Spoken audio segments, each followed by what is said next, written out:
Minister Mashat's here. Perfect. Excellent.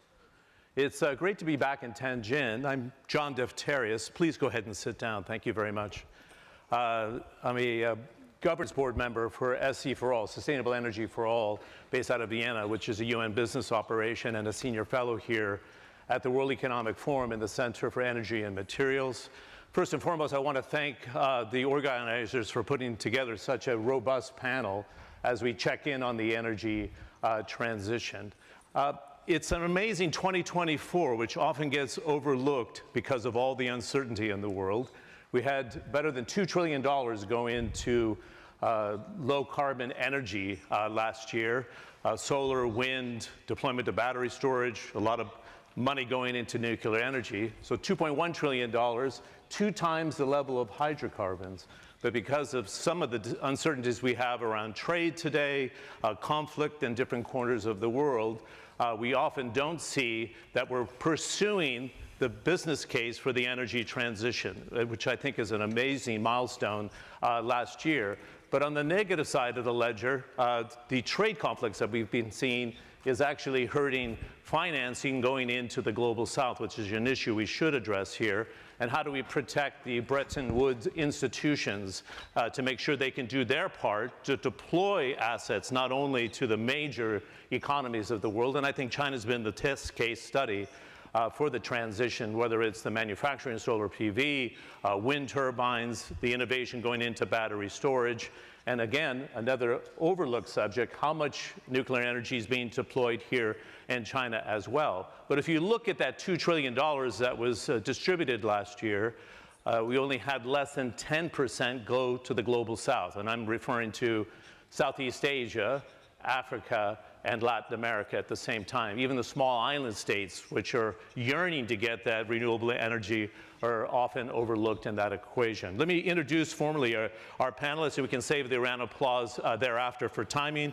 Her Excellency Rani Al-Mashat, the Minister of Planning, Economic Development, and International Cooperation. We've known each other for 10 years, and every time I see you, add a new portfolio to that. It's nice to see you. Pan Zhaogan is the President of State Grid Corporation of China. I was saying to Mr. Pan when I was based in Abu Dhabi, the Director General of the International Renewable Energy Agencies, you have to see what State Grid's doing in terms of modernization to make sure to have that flexibility in the grid. Someone who's been a game changer when we talk about the developing world, he's the founder of Aqua Power in the Kingdom of Saudi Arabia, Mohammed Abu Nahyan. It's great to see you. Li Zhenkao is the founder of Longi Green Energy Technology Company here in the People's Republic of China. Again, one of the global innovators when it comes to distribution. And Elizabeth Purbin is a professor of international political economy and the director of Green Energy Statecraft Project. When it comes to energy, it includes a lot of statecraft. We're going to look at some of the examples from the University of New South Wales in Australia. Can we give them a nice warm welcome here to Tianjin and the World Economic Forum?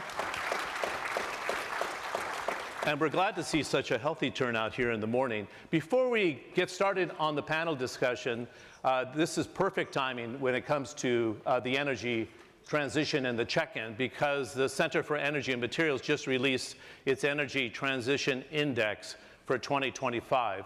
If I can have the team bring up the highlights here, you'll see some of the key features of what we've improved in the last year. The report finds that the global energy transition gained a lot of ground, but security and capital remain challenges as we see it today.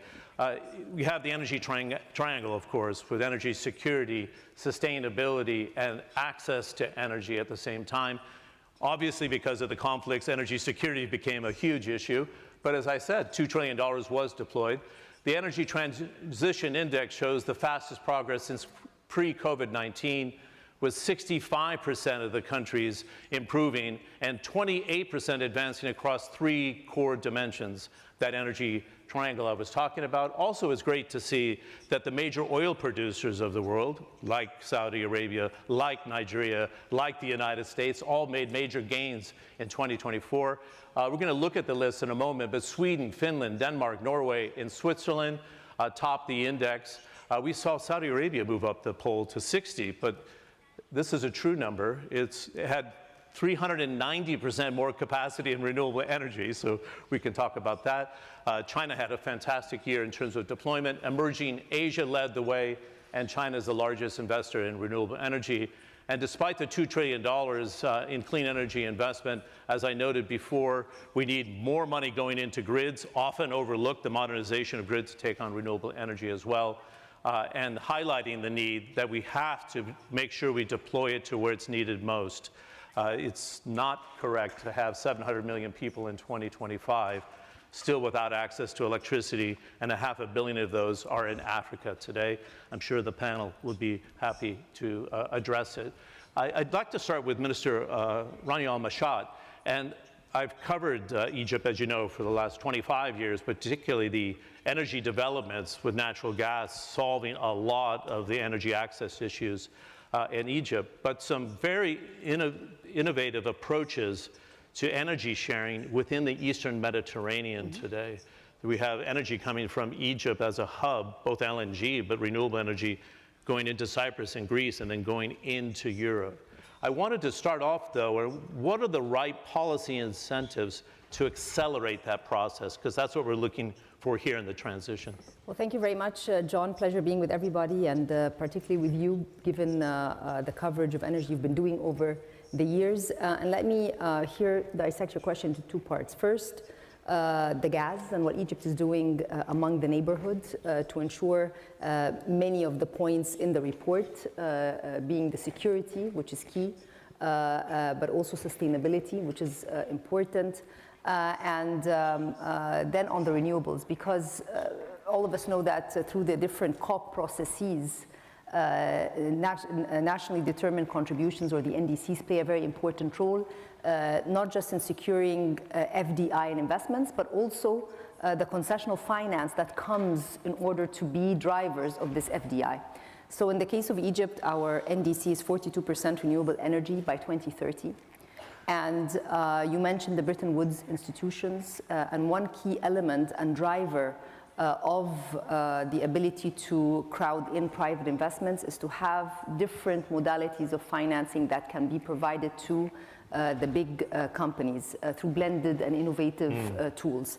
And we have a very important conference coming up in Seville, which is financing for development. And one bright spot is exactly what you presented in the results of the report, that private sector investments in renewable energy, in the energy transition, have been able to draw in, I would say, concessional financing for countries which need it the most. This is important not just for the energy sources, but for employment, productivity, for GDP, and also trying to weather the headwinds when it comes to the sluggish growth that we're seeing in the global economy.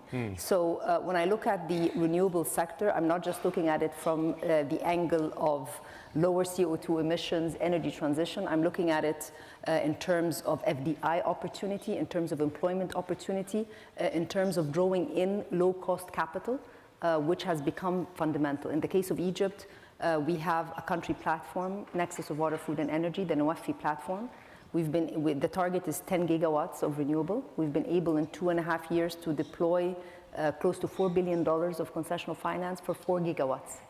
So again, this has been a very important story that we're proud of. We have Aqua Power, and I'm sure we're going to hear from the CEO, Mr. Mohammed, about his work in Egypt as well. The regional connectivity is another point. We have with Saudi Arabia a line, which is a grid, which is also quite important for connectivity between the two countries, but from the two countries to the rest of the GCC. So energy, with its different elements, plays a key role, as I mentioned, for economic growth, for jobs, for FDI coming into countries. It's interesting. When I was doing Marketplace Middle East for CNN, there was no discussion about cross-border energy sharing. So the idea now that energy is coming from Saudi Arabia, renewable, into Egypt, they're investing into that sector. There's grid connections happening from North Africa to Southern Europe is a huge game changer. We'll come back to it, Rania, afterwards. Mr. Pan, it's great to have you on State Grid on the panel. I don't think we could do a renewable session and the energy transition without the State Grid, and I'm sure you articulate this. What are the most important now technological innovations? Because this is an innovation machine in China, for those who have covered it, and I have. But those that affect the renewable energy transition today, what are the priorities for State Grid? Mr. Pan is going to be speaking in Mandarin, respectively, so if you are not a Mandarin speaker, please grab your translation devices. Please, Mr. Pan, thanks.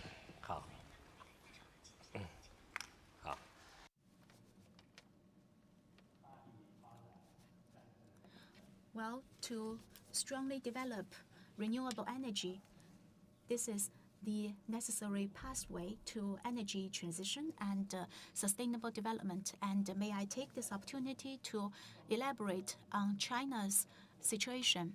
I think it is fair to say that China's energy transition has been accelerated under the country's dual carbon targets. Let me share with you some figures. Since the 14th five-year development program, that is starting from 2015, the installed renewable power capacity has grown by an average of 19.2%, reaching, by the end of the last year, 1,889 gigawatts. Of these, for renewable energies, 1,407 gigawatts were installed. In recent years, the state grid has actively adapted to the trend of energy transition based on the reality of the power grid and vigorously promoted the development of renewable energy. Let me focus on three aspects of our efforts. First, building a strong power grid and to ensure the sound basis for the large-scale integration of the renewable energy. As you may know, we have continued to increase investment in power grid development. And we have optimized the overall structure of our grid. And we now have 40 ultra-high voltage projects with 22 AC projects and 18 DC projects.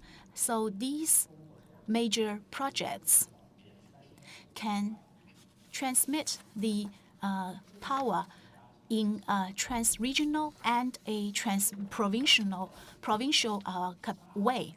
And also, we have large-scale distributed new energy power grid. And also, I can share with you some of the figures.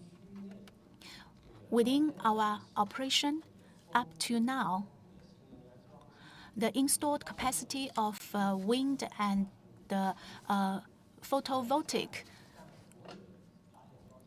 capacity installed has reached 350 gigawatts, and they have become the largest power source. And so China has, or the state grid has become the largest power source and the main body of new installed capacity. And secondly, we have enhanced the ability to regulate and promote the rational consumption of new energy. We have adapted to the intermittence and fluctuation of new energy power generation and vigorously promoted the development of pump storage electricity power plants. And up to now, the state grid has built 94 gigawatts of new energy storage capacity. And in the first 5 months of this year, the state grid generated 770,000 gigawatt hours of electricity.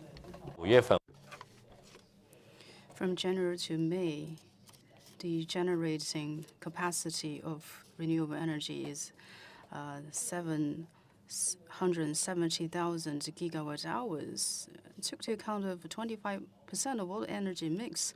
Utilization can be ratio can be remain at 93%, very high level in the world. Now I'd like to introduce how we secure the safety operation of the grid. In the state grid, we have been self-innovating. In the grand grid safety control, we have made breakthroughs in some core technologies. We've researched high proportioned renewable energy grid operational system and the fault tolerance system to ensure ultra-scale renewable energies integration into the grid for safety operation. This is a periodical achievement. Along with the renewable energies development, we shall enhance our investment into the research in the scientific technology. Thank you. Really excellent contribution in that ranking for the ETI, and we're going to have the QR code at the end of the session today. You see that China ranked 12th last year, so it's a record, and also 5th when it comes to energy security. That energy security is tightly linked to the protection of the grid and the ability to take on the renewable energy. I think we'll have to address, in this session, and Liz, maybe give it some thought, with this much money going into battery storage, solar and wind turbines, the issue of critical minerals in the energy transition is a big one. So just give it some thought, because I'd love to have you address it with your hat on. Mohammed Al-Banayan, it's nice to have you from Aqua Power. You have to always go back online to check how much you deployed, but it's over $107 billion in more than 100 countries. So between Aqua Power and Masdar, the developing world has been seeing those deployments and the projects come off the ground. I was recently in Uzbekistan, just 3 weeks ago, in fact, and where you're a major player. It's actually been a game-changing player for that country. But I'd love to know, from your perspective today, how do we support the next wave of the energy transition? The kingdom's leading the region and, in fact, the world on green hydrogen development, but the cost is expensive, right? And I know we'd like to try to drive it down. Does it need to have incentives in which to do so? And you're even looking at thermal storage, when I think we should address that sort of innovation. What are you most excited about, and what are the hurdles for large-scale deployment for green hydrogen? And it's great to see you. Thank you very much. Thank you for the audience.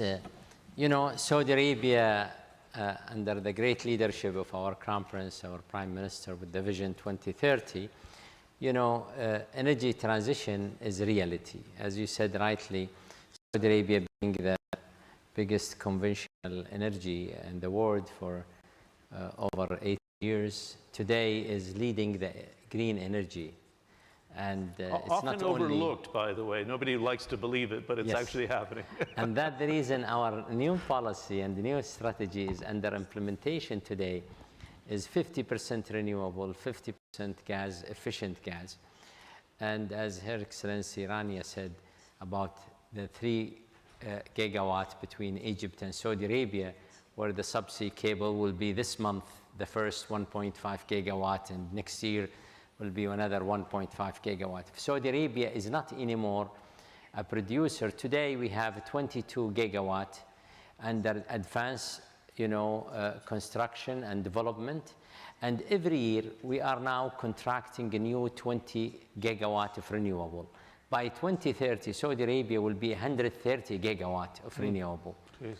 And, you know, Saudi Arabia is going to be the future green export of green energy to Europe and to neighboring countries. Is it in a form of electrons or green hydrogen? And as you ask about the green hydrogen, as I'm sure everybody knows that we are constructing the biggest green hydrogen today in the world, where it is new green hydrogen. I was there in the site about 2 weeks ago. We are 85% completing. We have 18,000 people in the site for the construction. You know, next year we are testing and commissioning the plants, and we are going to export to Germany, to Europe, and this is where it's going to be, you know, the very important, really decarbonization, because as you know, renewable will not do decarbonization for the industry. So you have to have a solution of green hydrogen. The green hydrogen, like anything else, when you start, is it green, is it blue? You know, you need to go through this innovation. Because there's the rainbow of colors for hydrogen, Yes. right? Do you think green hydrogen should be subsidized, though, because of the work that China did on solar PV? For example, it did facilitate the adoption of solar PV on scale, and the same for wind turbines. What breaks through that barrier of the cost of green hydrogen, would you say, Mohammed? It's really thanks to China, what really they made to the whole world a great favor for the energy transition to make this, you know, innovation, development scale. We are doing the same thing with, you know, the Chinese partners in electrolyzers. We are now using LONGi as our first electrolyzers in operation next month. And, you know, our green hydrogen plant will be in operation in Uzbekistan, where it will be the first in operation for such large, you know, 20 megawatt. And I have to say that the whole world today is going through innovation, but in China in particular, in Europe, that we are seeing the real breakthrough will be in the electrolyzers. Thanks to our partners here in China, where we are very proud of this partnership, we have seen how the wind and the solar and the storage combination, example in NEOM, you know, we are today, Saudi Arabia is the lowest production cost of renewable. I'm not here to really compete with China, but our cost of production of renewable in Saudi Arabia is 30% lower than China. Yes, we are using the China technology, but you know, our cost of production is lower than China. The reality today that, you know, cost of green hydrogen, and that's the reason Saudi Arabia is going to be the position. Egypt, you know, we are having a project in Egypt now under development in Suez, you know, for the green hydrogen. Reality today, we are going to use, you know, export to Europe. Our ambition is Aqua Power is 30, you know, megawatt by 2035. We are going to ship, you know, more than, I have to say, 2 to 3 million green ammonia or methanol, because in reality, you know, Saudi Arabia is going to be a major exporter of green energy to the world. And we are going to ship to Arab countries and neighboring countries around 20 gigawatt. But by only Aqua Power by 2035, we will be 50 gigawatt in the form of electricity. We are going to ship really green ammonia. You know, NEOM is 1.2 million. We are, our ambitious Aqua Power is 10 million green ammonia by 2030. We are now in a very advanced development in Saudi Arabia for next project in the Red Sea. And there's many projects today that is under development. We are very delighted and very honored to invest in China. Last year, we done acquisition of our renewable. We are now developing greenfield. We are now working really thanks to State Grid and great, you know, very, very advanced, you know, really smart grid and connectivity. The reason why we came to China and we want to invest in China, because the ecosystem, because the transparency, also the technology, but also the growth in China, and it's a friendly for investors. And I have to say that we will be able to use our traditional relationship with our partners in the OEMs here, and you know, solar and wind and storage, to make these giga projects. But desalination, in my opinion, this is what we are going to bring the technology to China. And it will be the second market after Saudi Arabia, desalination market, but it's going to be green desalination. Wow, Yeah. well, that's what's I've going not to be heard the that key. yet before, so Yes. thank you very much for that. We have to watch our time, because we have about, we're actually going to go 20 more minutes for questions, so in the second round, we have to be a little bit more tight, so we can take questions for 10 minutes from the floor.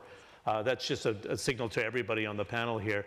Mr. Lee, in fact, Mr. Abounayyan addressed the idea, what investors really like about China is the joined up thinking from the policy standpoint, land allocation, low cost of manufacturing. But I think it'd be great to hear how China sees and LONGi sees the next generation of renewable deployments and innovation. What are you working on? Okay. Thank you very much. 这个 It is a great pleasure to brief with you.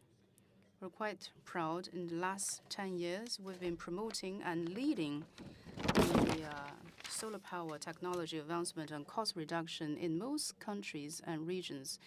PV has become the cheapest source of power, supporting carbon dioxide reduction. Let me tell you a set of interesting numbers. The component manufacturing for per watt is 0.4 watts. However, this 1 watt's cost could generate 45 kilowatt hours power. So it's a magnifying result. China has 80% of the production of the PV capacity in the world, which means each year 200 billion kilowatt hours power would be consumed in producing these PVs. However, we are supporting the global transformation of energy and low carbon reduction. However, we have bought the carbon dioxide, carbon emission here by ourselves. Responding to a question about our technology advancement and our direction, 10 years ago, PV's utilization ratio was around 15%. Now it is 25%. Quick development. 10 years later, this utilization ratio might be 35%. And we have great hopes in that. In terms of the battery development, the nearest record recently is 34.8% of the utilization rate. So we are hoping that in 10 years' time, we could scale that up to make further contribution to the energy transformation and cost reduction, so that we could better serve our respected clients such as ACWA from Saudi Arabia, help them to bring down the cost. Thank you. To save the time. Thank you very much. No, I appreciate that. That's very nice of you. Elizabeth, I can ask you 50 questions because we're living in such a complex world today. One of them is we have to have access to critical minerals, and deploying that money pretty rapidly. We're behind the curve here when it comes to, we need 7 times the critical minerals that we have today by 2050 to support the development of wind turbines, solar PV, battery storage, right? And the next wave of technology. And we're not moving fast enough. I'd love to have you deal with the geopolitics of it. But what would you say is the biggest hurdle in this era of complexity that would hold back the energy transition specifically for East Asia? What do you see are the biggest challenges? That's an excellent question, and it's a real honour to be here in what really is the birthplace, I think, of the global green industrial revolution, that is China. And so when I think about, actually obstacles don't necessarily spring to mind when I look at the transition in the region, because what we see is that despite this uncertain geostrategic environment, which is complex and real, we see enormous momentum continuing in the region, and indeed most of that momentum is being driven by China. And this is because I think China approaches the energy transition in a way that is very different from many other countries, particularly in the West. It understands that the energy transition is a massive national security multiplier. And so by turbocharging the energy transition, we see governments in China and indeed in Japan and Korea understanding that they can boost energy security by reducing fossil fuel reliance. They can boost economic security by building the new export-oriented industries of the future. They can boost environmental security by reducing emissions and reducing particulate pollution.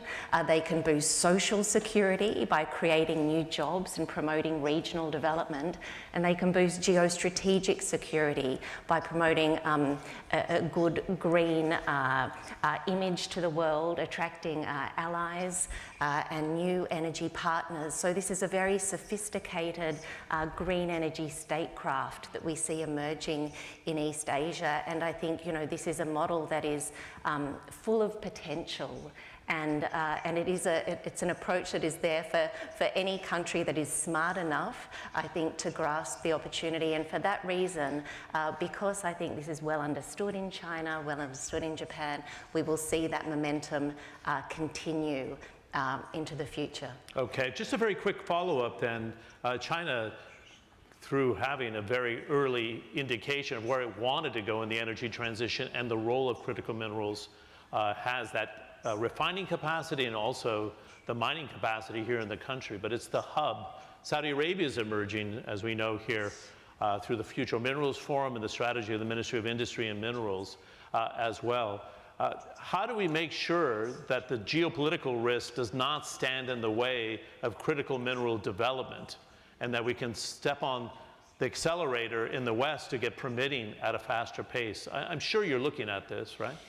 Yes, look, critical minerals is, of course, essential to the transition. And here I see enormous opportunities in other countries, including Australia, and of course across the African continent as well, to really use this opportunity to help promote national development by, for example, looking at foreign investment in critical minerals, but also moving up the value chain in order to try and reconcile those really complex economic and environmental goals at the same time.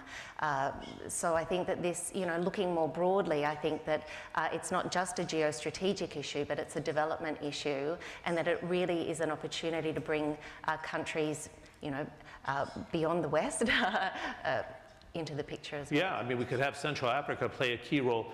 1 minute, if I can, Ms. Abunayan. I think it's such an important issue in the kingdom. It's part of the 2030 plan, is the development of the minerals sector. You're connected to it because you want those strategic minerals, right, to foster the next generation of solar PV and wind turbines. Can that super region from Central Asia to the Gulf to Central Africa be realized, in your view, strategically?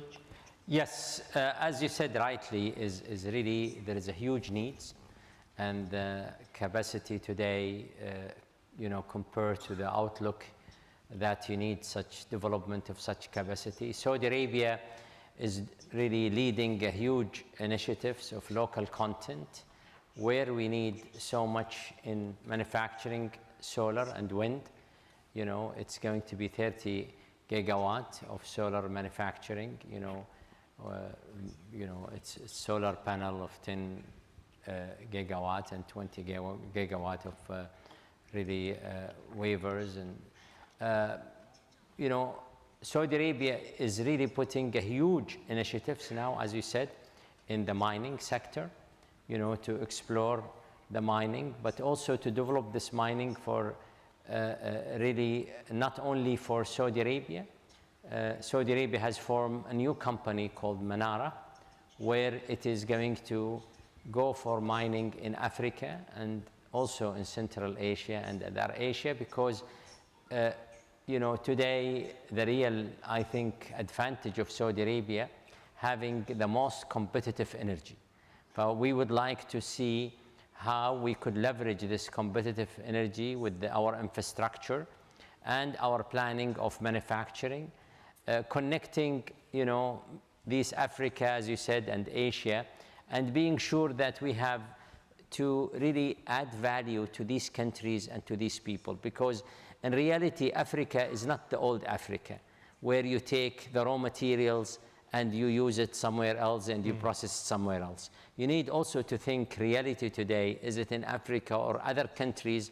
We need also to change our approach, that you need to leave these resources to be affecting more their economy, their social reform, their knowledge, creating more jobs, affecting their economy, to use this, you know, the midstream, sometime to downstream, but we are using, you know, downstream in Saudi Arabia. The midstream, you could use it in these original countries. But, you know, reality today that, unfortunately, sometimes people looking at it only one side. There is nothing one will fit all. We need to be agile, we need to be flexible, we need to be dynamic, and we need to think of a model of win-win-win.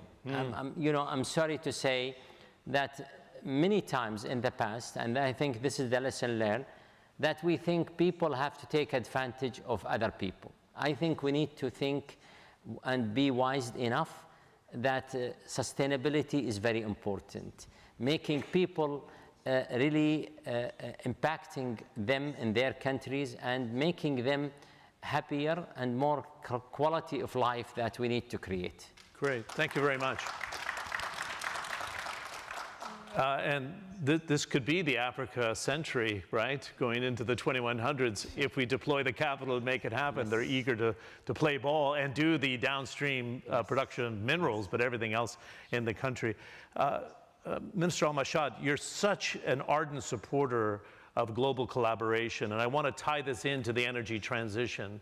You know, the international Bretton Woods institutions are under threat right now. Let's call it like it is. A lot of people don't like to talk about it, but the World Bank, the International Monetary Fund, the OECD, you name it, the World Trade Organization.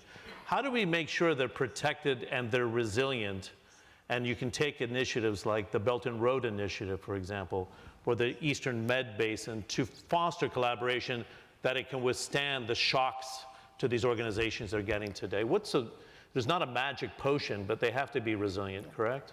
I think a discussion such as this gives a lifeline also to the international institutions, because you have opportunities where capital can be deployed, not just to the governments, but to private sector companies that can do exactly what Mr. Mohammed was talking about, localizing, creating jobs in the countries so that you are able to maintain their development goal as Bretton Woods institutions, and also their financial stability goal. So if I'm taking the World Bank, which is the biggest development institution for countries, they are looking for private sector opportunities through IFC, through guarantees, through MIGA. They have their, you know, their platform for guarantees today, and they need these opportunities to be able to say we are putting the capital in a way which is not creating more debt for the countries, but actually an economic growth model which is privately led and creates jobs and increases productivity. So that's one aspect. The other aspect is for them to work together. So if I take, for example, an energy project in Egypt that a private sector company is doing, you can find EBRD and IFC and BII and MIGA providing a guarantee. So you can have this collaboration between... so you're pulling assets together. Pulling assets and having what they call mutual reliance across the IFIs, which is quite important. This requires more than one aspect. It requires country ownership. It requires clarity with respect to goals, but you know, sessions such as this provide an insight and reflect what governments with private sector companies with different international partnerships can actually deliver. When we go to, and I keep on coming back to Seville, which is the Finance for Development Conference, because this is the conference which happens every 10 years. The last time was 2015. Oh, I didn't realize. So for this to come now at a point in time when the world looks fragmented, you need magnets which bring people together. And the energy transition here is not just about, as I mentioned, even though it's the most important, decarbonization and so forth, but it's really FDI, it's jobs, it's growth, it's being able to effectively use resources, as was just mentioned, making sure that we are able to create, move forward at a lower cost. And this is what everybody's aspiring for, particularly as financing costs are increasing for emerging markets. So that's an aspect. I think we need to shed light on the success stories so that we give motivation for the Bretton Woods institutions this is the way forward in terms of how to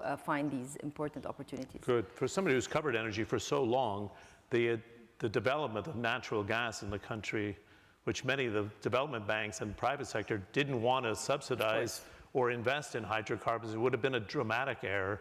So natural gas as a transition fuel was huge to reduce your import costs for the economy, which I think was vital.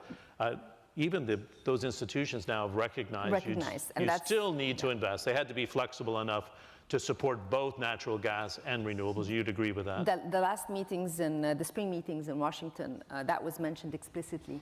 Good. And that's a game changer for many, particularly of the African countries. Good. One of the issues in the energy triangle, Mr. Pan, is resilience. And I'd just love to, and we're tight on time, so I'm going to ask for 2 minutes, please. I'm just being polite, but we need to be very aware of it. But how do you build resilience into the grid system in China? Because state grid is the artery and the backbone of this economy. Thanks.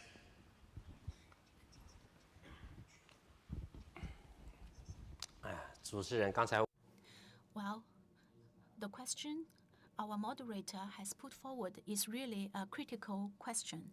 Indeed, the electricity system in China is undergoing a major transition. Specifically, we propose to build a new power system. Yes, indeed, with the increase of the new energy, we can see that the sources of the power and the forms of the system, as well as the underlying theoretical basis for the whole system, have undergone profound changes. How to maintain resilience? This is actually a question faced by all of us, especially in the global electricity sector. As we all know, not long ago, I think it is safe about the world from Europe.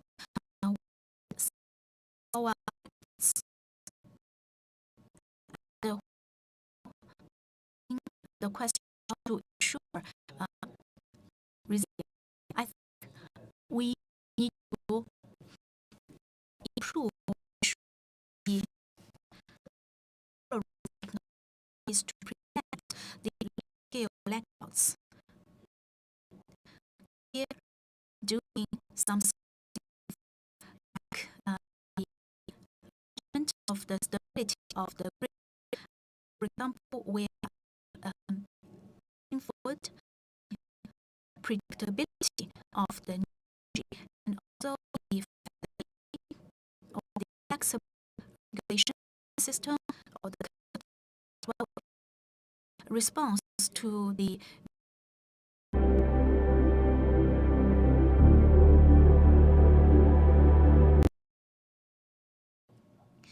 distribution network.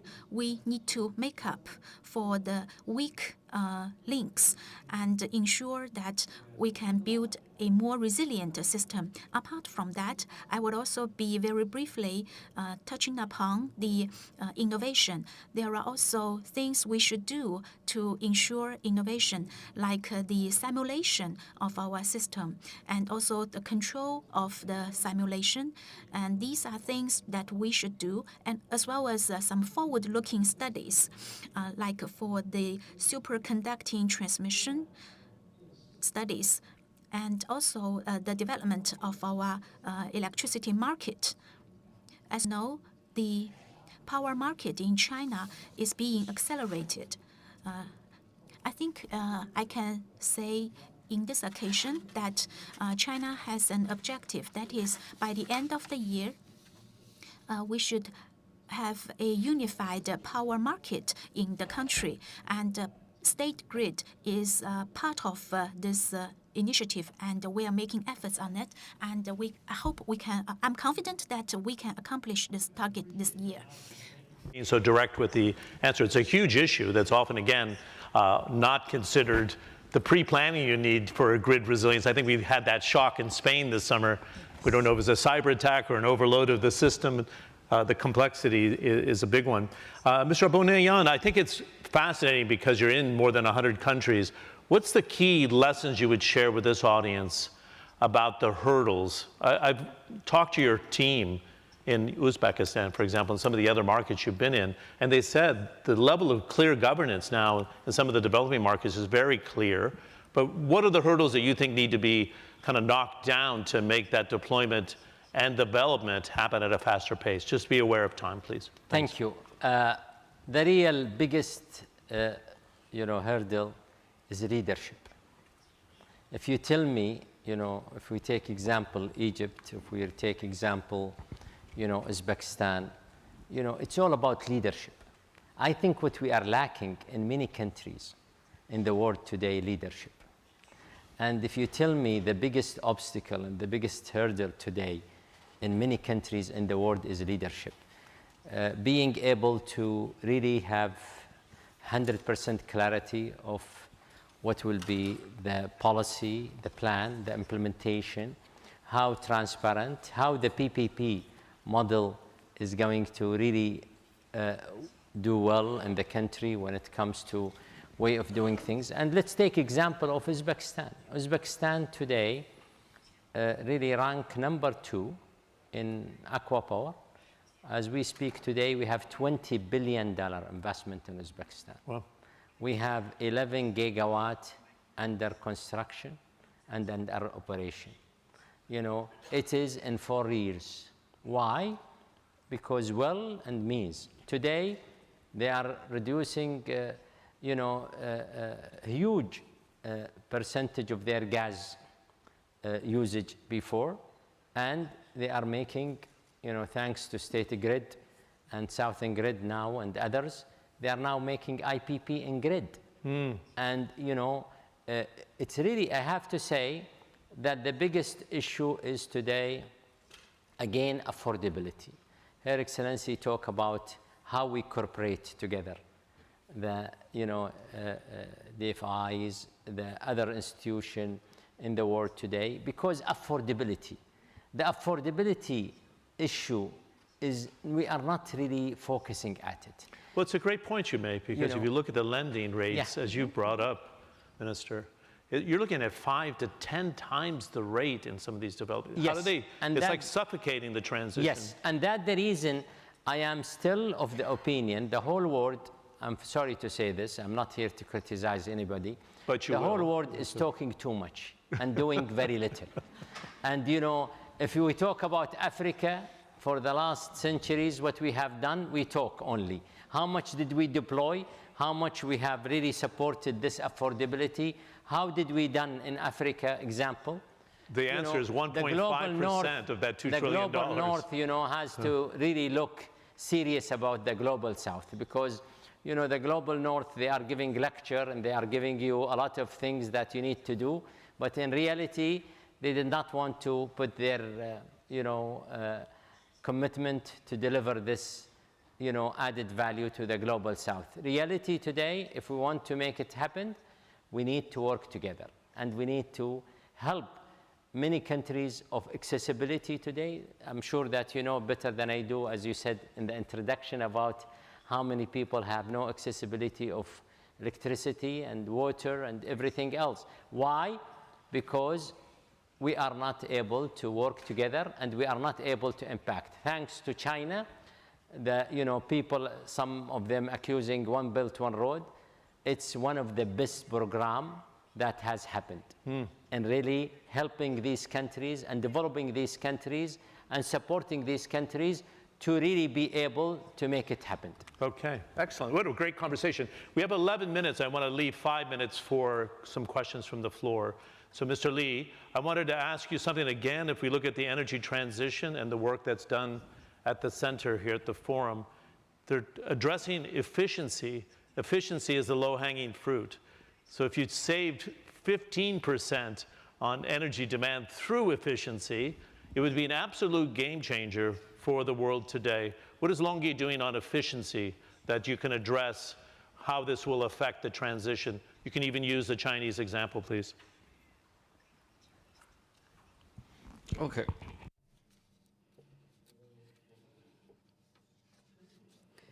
We firmly believe in our company, LONGi, the real contribution to sustainable development is to do our things good. We consume 0.4 kilowatt hours power to produce 1 kilowatt hours power. Long time ago, we proposed solar for solar, which means we use clean energy to produce clean energy. We've joined IE1000, EV1000 activities.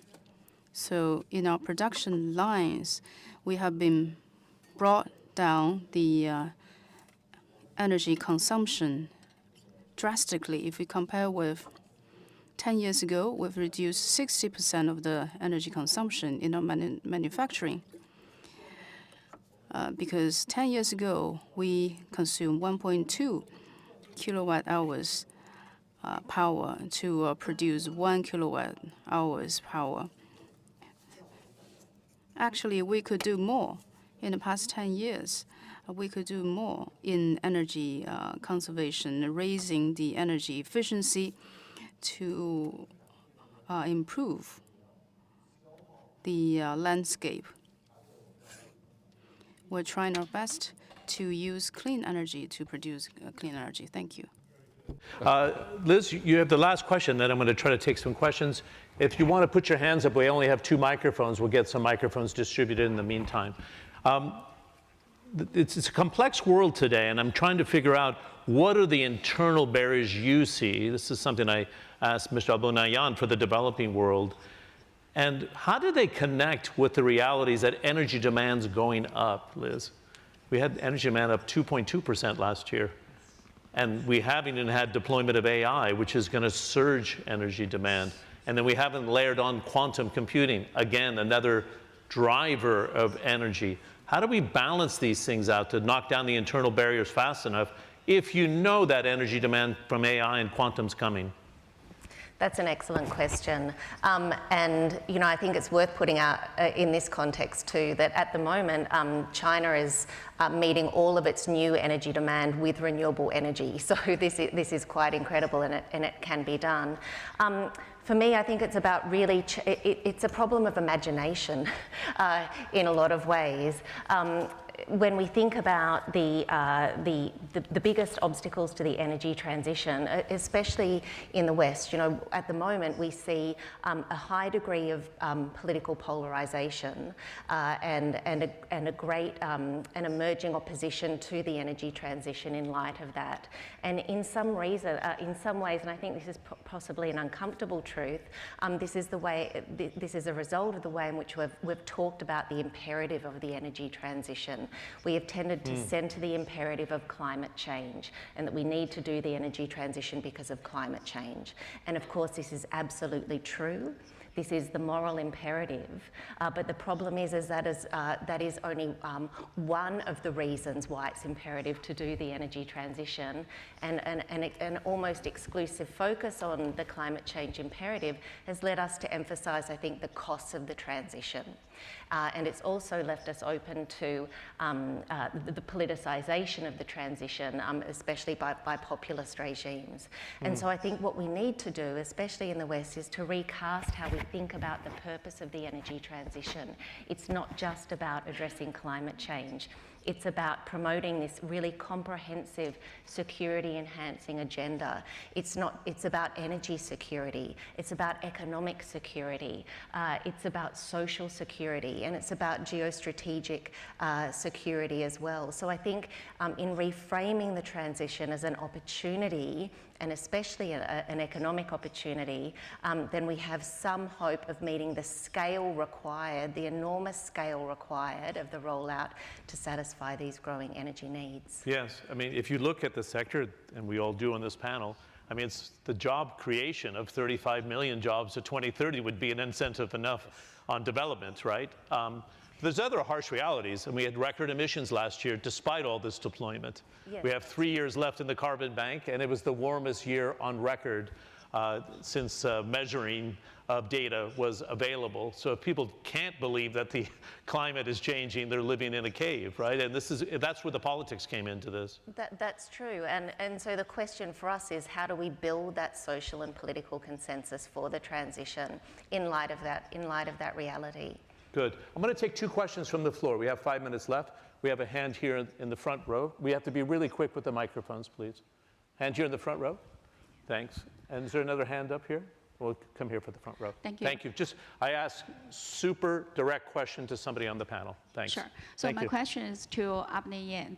As you mentioned, the quality and the happy life. So there are still 700 people in the off-grid. So I want to know, as Aqua, as a leading company and investors in the Africa sector, do you have any plans to invest in the off-grid to make livelihood and productive user for energy access?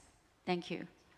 Thank you. We are, I think what all Aqua Power about since 2004 when we have founded this company, it's about how we innovate, how we scale up, how we, put in every country is affordability of cost to the people and how to impact the people and how we are going to reduce. I will give you an example. Since our inception, of 2004 until today, we have reduced our cost of production of desalination 85%.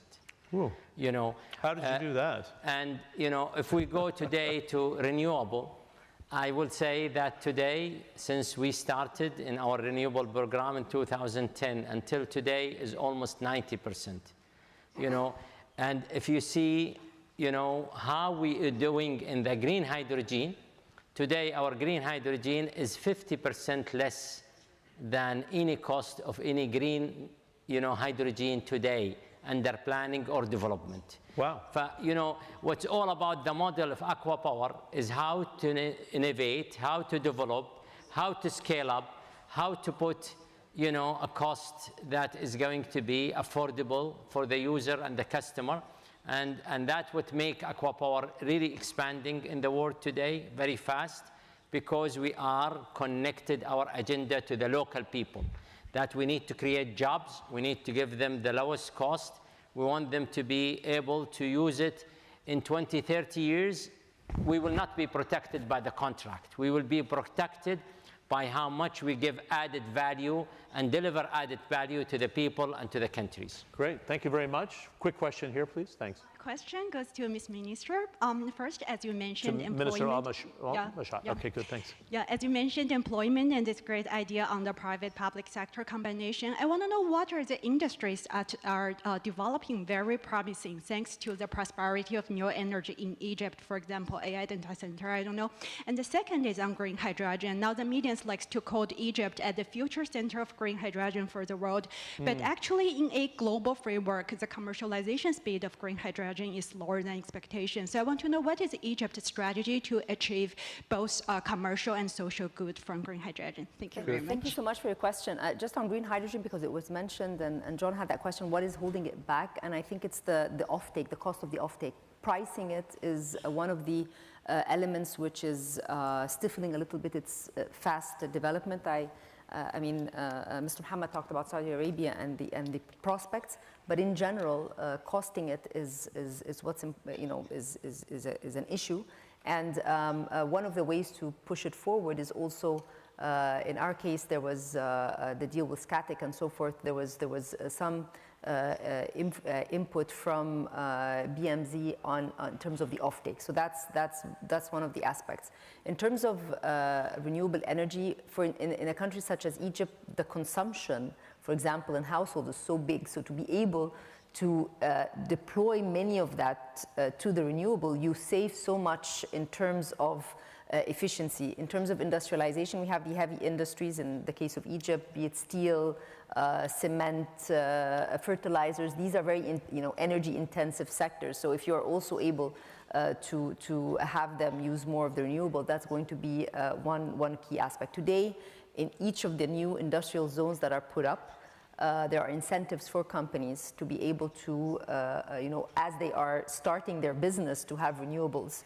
And we are doing a lot of investments in the grid. This is the other big aspect that, is an accelerator, is investment in grid. And we're in discussions with many of the partners in terms of looking into those investments going forward. Great. It's again, the natural gas certainly accelerated that process for industrialization.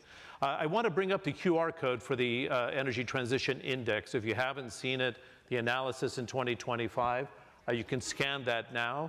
Again, I want to thank our panel, number one, and the organization behind it here, and the hospitality in Tianjin has been fantastic. I apologize we couldn't take more questions from the floor, but we added Minister Al-Mashat, and we're really happy you did join to share that view from Egypt. With rising populations and rising energy demand, this is critical to get the lending to the country. So thank you for joining us. Mr. Lee, it's great to have you. Mr. Pan, thank you very much for joining us and being very succinct with the answers. Mohammed, it's always a pleasure to see you. Mr. Lee, thanks.